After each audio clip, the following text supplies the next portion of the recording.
San Francisco, the city of the uncommon, the unforeseen, and the unexpected. People taking selfies at the Golden Gate Bridge, skaters training hard in front of the ferry building, business meetings happening at every corner. It's home to the hippie movement, the most open-minded place in the United States. Here you will find people from almost every country on Earth. Palo Alto, the heart of Silicon Valley, is just a few miles south of San Francisco. This is the place where pirates challenge all business rules. It's the perfect habitat for big ideas aimed at changing the world. Here, everything you need could be just one talk away. If you think it's all about capital and investors, you might be wrong. We want to bring you behind the scenes, show you what really happens in Silicon Valley's backstage, and give you the insider perspective on how it feels to start a company here. Welcome to Silicon Valley.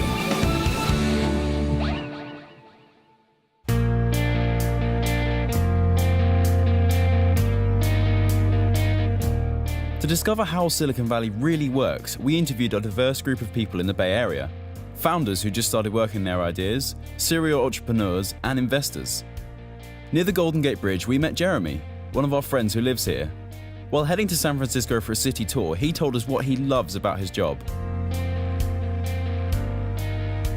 I've been teaching computer science this year, which has been a lot of fun. We've had the opportunity at my school to bring in some talent from industry.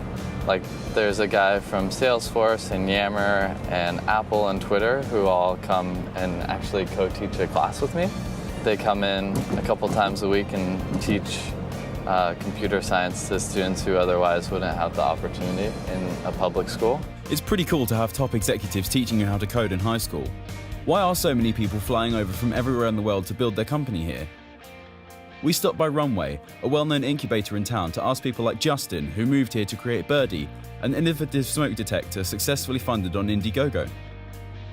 It's amazing to be around other people who are going through the same things as you, to be in the same space where people are tackling the same type of issues as you on a day-to-day basis, and on the same level of crazy as you, to be doing what you're doing. It makes life a lot easier. Right now it's 7 p.m. and I'm eating dinner out of a Carver Carson, which is totally awesome because everyone else is doing it here. It doesn't matter. There's a bit of a DNA in this place for people who audaciously risk-taking, just pioneering, looking at what the next big thing is. You can see an executive from Twitter walking outside next to a homeless person, and sometimes it's hard to tell who's the crazy one. A few desks away, we met Hon, who also relocated to San Francisco to build his startup. It's about March of last year, and I was in Houston at the time, and then we decided, you know what, if we're gonna swing for the fences and go all out, we wanna be where all the action is, and that's here in San Francisco. We moved here July of last year. I literally quit my corporate job, jumped on my motorcycle, packed my bags, and just rode out here. You know, back in Houston, I feel like there's maybe one startup event every month. Out here, there's like 3 startup events a day, right? There's so many great companies out here, so many great people, so many great mentors out here that, yeah, like I don't think our startup would be where it is if we hadn't been out here. There's so many of those serendipitous moments that have happened that have definitely given us a step up for our startup. 6 months ago, my co-founder and I went to a hackathon here in San Francisco. And you know, we just went to it for fun, and then it was thrown by Jason Calacanis, and then I just had a chance to meet some of his team members, and they said, hey Hon, you should check out our launch festival. You know, it's, you know, hundreds of companies apply every year, but they only pick 40 to present on stage. So I said, hey, why not? I applied for it, and a couple months later, we were literally on stage in front of thousands of people launching our product. So again, like that would have not have happened if we were anywhere else. This guy is pure energy. That's the right spirit to start a new company. We found the same grit and determination in other local entrepreneurs. But before we meet them, let's enjoy a breath of California. I'm on top of the world, now I'm living, and the good just gets better, keeps on giving. Not even close to the end, it's just beginning. Life is getting lighter while the days are getting brighter, yeah. And then to good, I won't even worry anymore. Took all my cares, still can kick them all out the door. Go on and try, come and tell me what you're waiting for. Move and keep them going till your life is overflowing, yeah. I do a dance of victory. After this wonderful outing, we met Tony, another entrepreneur full of energy and determination. Tony is the co-founder and CEO of Hack Reactor, a new school teaching people how to program at a high level in just 3 months.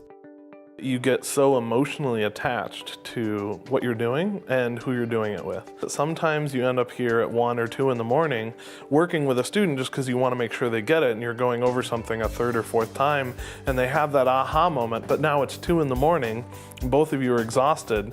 To be honest, I made the decision more than I would have liked to just crash at the office and pass out here and wake up, in the same clothes and go to the gym, take a shower at the gym, and come back and just teach again.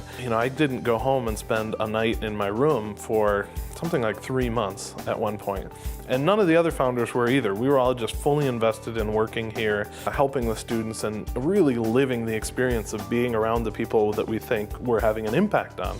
It doesn't matter how hard it is to build your company, you have to be ready to do everything it takes to get there. This is the place for the crazy ones, those who believe so much in what they're doing that they will make it happen. If you think your idea is complex and too hard to do, you have to meet Nadir. I think the best place to make your ideas happen is Silicon Valley. So I came here November of last year, 2013, got funding to build rockets by myself. Wait, what? This guy's building rockets with 3D printed engines. So here we are. Please come in. Here we're building a test stand. A test stand is basically something that doesn't fly, but it will allow us to test the rocket engine with liquid oxygen and propane. Make sure that our engines work before we put them into the rocket itself. We're keeping that part empty so we can actually start putting the rocket on this side, and eventually this is going to be a transporter, erector, launcher for the actual rocket when the testing is done. While talking to him, we found that Nadir's interest in rockets started when he was 7, and now he's trying to send nanosatellites into orbit at low cost. But his long-term vision goes way beyond that. In the beginning, we are building those nanosatellite launchers, but this is for us as an entry point.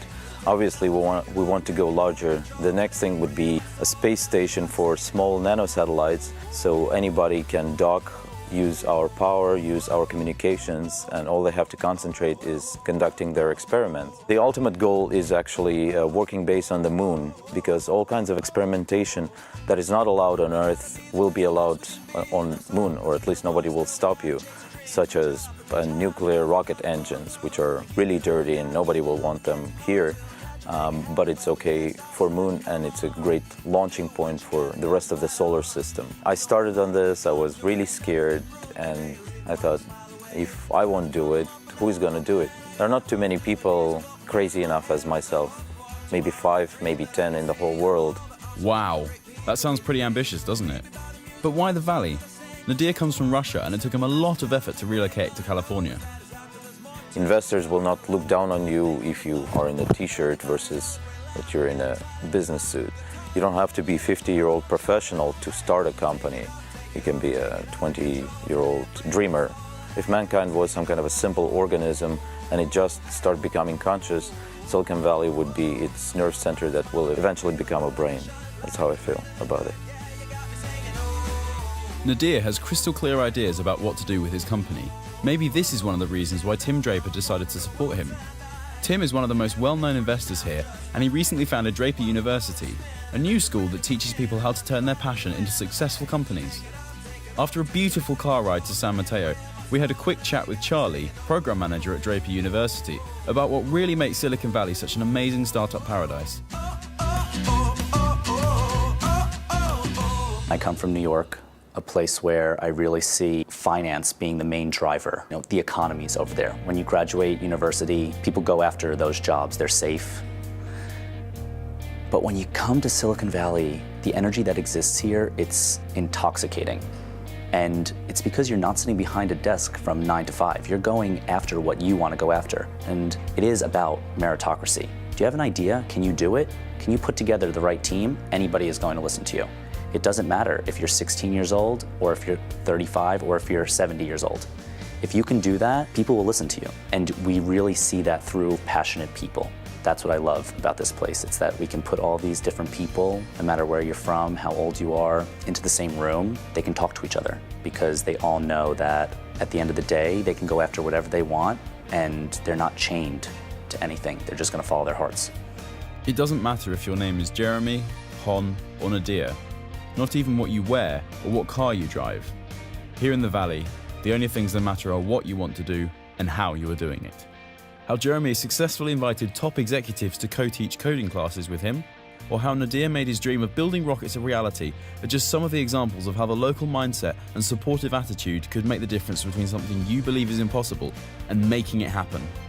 We met Eric Simmons in front of the beautiful Apple store in Palo Alto. He accepted our interview even though he didn't know us very well. When he said he lived in a hacker house, we knew we couldn't miss going there. It was the first office of our first company. And so what ended up happening is we ended up, we had a lot of extra room, and so we started letting other people like live in the house. For us, I mean, the advantage was, you know, one, our rent was cheaper because other people were paying for rent. But two, we just had a whole bunch of like bright people, you know, all continually hanging out with us and like seeing what we were working on. And so, you know, we became friends with them, and, you know, a handful of them ended up like working with us on various things. And yeah, now it's like it's kind of like a real community now. But yeah, so Tim Cook lives on our street. He's like 4 or 5 houses down or something like that. And so how we found out is one day we were coming home from getting lunch or something. Tim Cook was like getting out of his car, and I was like, we were like talking, and we were like, whoa, holy shit, that's Tim Cook. But one of the kids who was an intern at the time started like almost like stalking him and like waiting for him to like come out and like go get yogurt and stuff. So because he like wanted to shake his hand, and like Apple security came to our door and was like, yeah, like you guys need to stop like following Tim around. That's pretty funny. So this is our house, by the way. We weren't preparing for anyone to be here. So this is the front house. So we have a kitchen and we have a bathroom and all that sort of good stuff. And so down here we have the back house. So yeah, so this is the back house. This is where a handful of us work out of. So again, like a work environment here, whiteboard, all that good stuff. Yep, kitchen, rooms. You should get a shot of this. So we have a pretty sweet shower curtain. Teenage Mutant Ninja Turtles. This is our house. So this is like where you know, a lot of people, you know, work out of and, you know, do startups and all that sort of stuff. Eric is a young entrepreneur who is well known to have slept in the AOL offices for a few months just to keep working on his company since he had no money left for rent. It was very much like a temporary solution that just became an extended temporary solution for like 3 months. You know, our company was just broke, and I wanted to keep working on our product. And that's so every morning I would go and like run or, you know, do some sort of workout, right? And then they have a shower there with free toothpaste and shaving cream and like it's like everything, right? And then they also have lockers that no one uses. And so what I just took like 3 lockers and just had like, you know, t-shirts and shorts, you know, long pants and, you know, socks, and then, you know, other, right? And I just like took all 3 lockers, and that's where I like kept my stuff. But I was like trying to like fly under the radar, you know? Or at least a handful of people told me that, you know, living out of AOL was like crazy, like in perhaps in a bad way, right? Like, you know, like create huge risk, you know, very little chance of reward, right? Which is, you know, very true. I think at the end of the day, right, it's, you know, it's entrepreneurship. It's about taking risks for things that perhaps seem illogical on the outside, but, you know, to the person, to the entrepreneur themselves is logical, right? So like, you know, Snapchat just seems like the stupidest idea until you're actually using it. So definitely the acceptance of crazy ideas is, I think, is interesting. From sleeping in the office to building his 3rd startup, Eric really knows how it feels to start a company here. Most of the people I meet here they genuinely want to help you. Like other entrepreneurs want to help other entrepreneurs. My friend Michael Carter, who originally kind of like taught me this mentality, you know, the way he put it was, you know, okay, I was like, you know, dude, like thank you so much for like helping me, you know, figure out how to like put together a seed round. Like, you know, how can I like help you? And you know, his response was, you know, if my company goes under and your company is like $1 billion company, I would hope that, you know, I'd be your first hire, right? When my company went under. And that is, I think, indicative of this idea that the entrepreneurs win in numbers, right? So if you help out your entrepreneur friends, they'll help you out. And so at the end of the day, everyone's trying to help each other to win, because if one person wins, then whoever's connected to them can also win big, right? And I like from the little that I saw in Europe, I didn't see like a lot of that kind of camaraderie across the different companies. It seemed very, you know, the companies seemed very disparate from each other, and when they would see each other, it wasn't like, oh, tell me how I can help. It was like, oh, cool, like, whatever. And I don't know if that's totally indicative of what the culture's like, but I definitely think it's there's very few places in the world where I've ran into that kind of idea where it's like, let me help you, you help me, and I think that's really important. It seems Eric really knows what he's talking about. What we found incredible is how this 22-year-old already understood what it takes to start a company. I think in most cases, being like a good entrepreneur has more to do with endurance than sprinting, right? And so the people that I've met that do really well are the people that can keep grinding away despite all the crazy, horrible stuff that happens at their companies and all the hard stuff that they go through. The hardest part is probably just like knowing that. The hardest part is just diving in, right? You know, it's like when you're on the edge of the dock, jumping into a cold lake. You know, a lot of people won't dive in if they know that they're gonna have to stay in it, you know, for a long period of time. But I think once you're in, it's, you know, it's the water. You know, you get acclimated to the water. We felt at home visiting Eric's hacker house. It's just a normal house where a few guys are building some new and cool things. Knowing this, Apple starting in a garage may be more routine than extraordinary. You don't need a fancy office to change the world. Starting a new company pushes you way beyond your comfort zone. Success isn't only based on your education or work experience, it's also wired to your emotional state and internal motivation. My name's Ramona Pearson. I'm the CEO for Declara. We're building a platform so people can build their inventions on top of our platform that would help people learn. When I was 22, I was hit by a drunk driver and woke up 18 months later from a coma and found myself a few years later at a senior citizens home because the hospital had given up on me and didn't think I would thrive. And I found myself being surrounded by over 100 senior citizens who had nothing better to do than focus on me and my rehabilitation. And so that's where really the initial concepts of personalization came from, where you know, you have this opportunity to have everybody assessing what your needs are and how important it is to have somebody involved in your life, being a mentor or expert to help you move forward.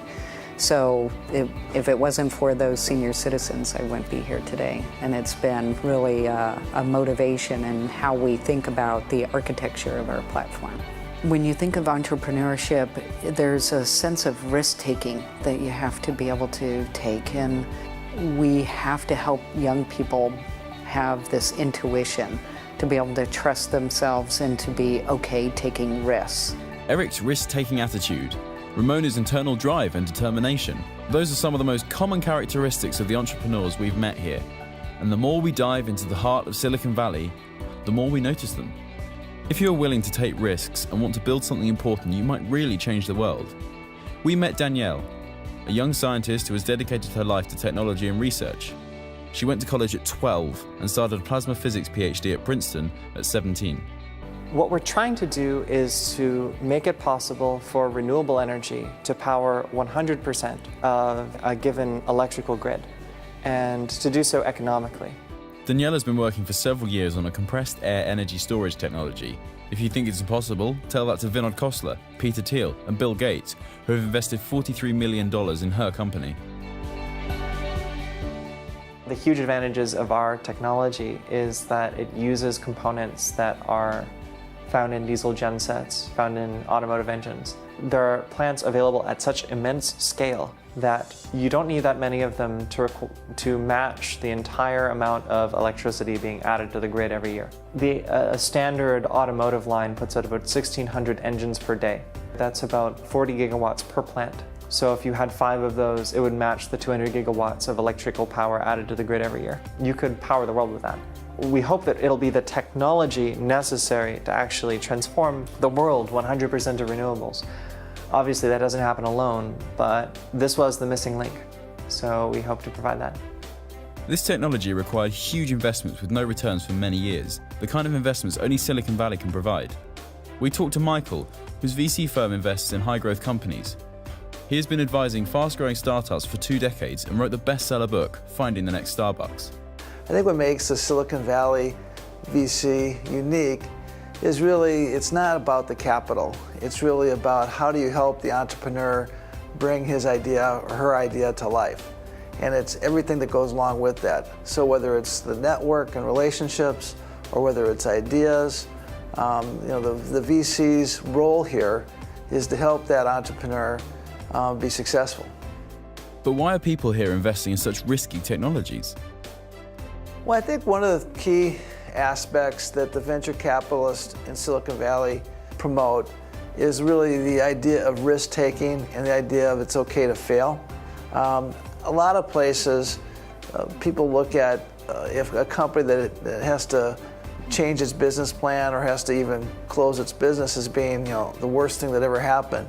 But I think what people have figured out here is that experience is all on the path of being successful. This is not an area that supports incremental type of ideas. It's not a place where we celebrate companies that have nice little niche businesses that make the handful of people happy. This is an area that is about, let's give you some gas for your tank, but you're going to put your foot on the pedal and you're going to go as fast as you can go.